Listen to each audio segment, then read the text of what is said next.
Today we will discuss formation of Himalayas.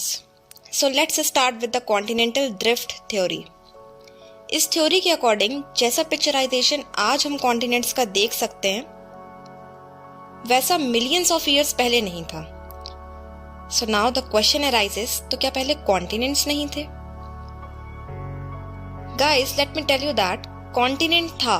Only one single continent was there which was called Pangaea, super continent.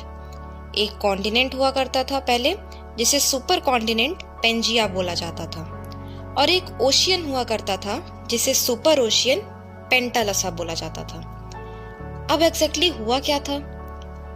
तो ये जो Pangaea मतलब super continent था उस पे सन and moon का ग्रेविटेशनल फोर्स अप्लाई हुआ, एंड आफ्टर दैट पेंजिया दो हिस्सों में बट गया, जिसमें कि ऊपर वाले पार्ट को मतलब नॉर्दर्न पार्ट को अंगारा बोला गया एंड सदर्न पार्ट को गोंडवाना बोला गया.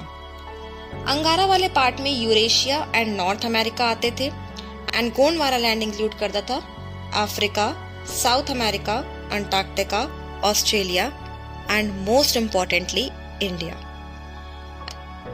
And you all should know this fact that India is still considered as a part of Gondwana land. देखिए, हिमालय के फॉर्मेशन बताने के पहले मैं आपको एक कॉन्सेप्ट देती हूँ. सपोज टू कॉन्टिनेंटल प्लेट्स हैं P1 एंड P2, जिसमें कि P1 डेंस प्लेट है मतलब हैवी प्लेट है, एंड P2 लाइट प्लेट है मतलब हल्की प्लेट है. अब जब ये दोनों प्लेट आपस में कोलाइड करेंगी तो जो लाइटर प्लेट होगी वो ऊपर जाएगी, और ऊपर जाएगी तो माउंटेन का फॉर्मेशन होगा, और जो डेंसर प्लेट है मतलब हैवी प्लेट है वो नीचे जाएगी, सबडक्ट हो जाएगी, लावा का फॉर्मेशन करेगी. सो आई होप ये फोल्ड माउंटेन का कॉन्सेप्ट आपको समझ में आ गया होगा. Now come to the topic, Himalaya का फॉर्मेशन कैसे हुआ. गोंडवाना में इंडिया एंड ऑस्ट्रेलिया की प्लेट थी, उसमें कई फोर्सेस अप्लाई हुए और वो ऊपर अंगारा की तरफ शिफ्ट होने लगी. और ऊपर अंगारा की किस प्लेट की तरफ शिफ्ट हो रही थी? यूरेशिया प्लेट की तरफ वो शिफ्ट हो रही थी. तो जो अंगारा एंड गोंडवाना के बीच में टेथस सी था तो उस पे कई डिपोजिशंस भी होंगे. तो जब इंडिया की प्लेट यूरेशिया की तरफ जाने लगी तो उसका डिकम्पोजिशन क्रश होके लेटरल कंप्रेशन की वजह से ऊपर उठने लगा, और उसके ऊपर उठने की वजह से ही वहां पर माउंटेन बना, और इसी माउंटेन का नाम क्या है? हिमालय.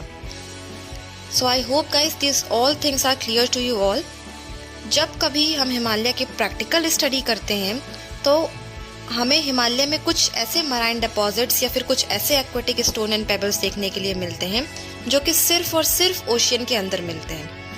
तो ये सब हमें हिमालय के अंदर इसीलिए मिलते हैं बिकॉज हिमालय का फॉर्मेशन टेथस सी के डिपोजिशंस की वजह से हुआ, and most importantly India, Australia and Eurasia plate के कोलिजन की वजह से हुआ. सो आई होप आपको हिमालय का फॉर्मेशन अच्छी तरीके से क्लियर हो गया होगा.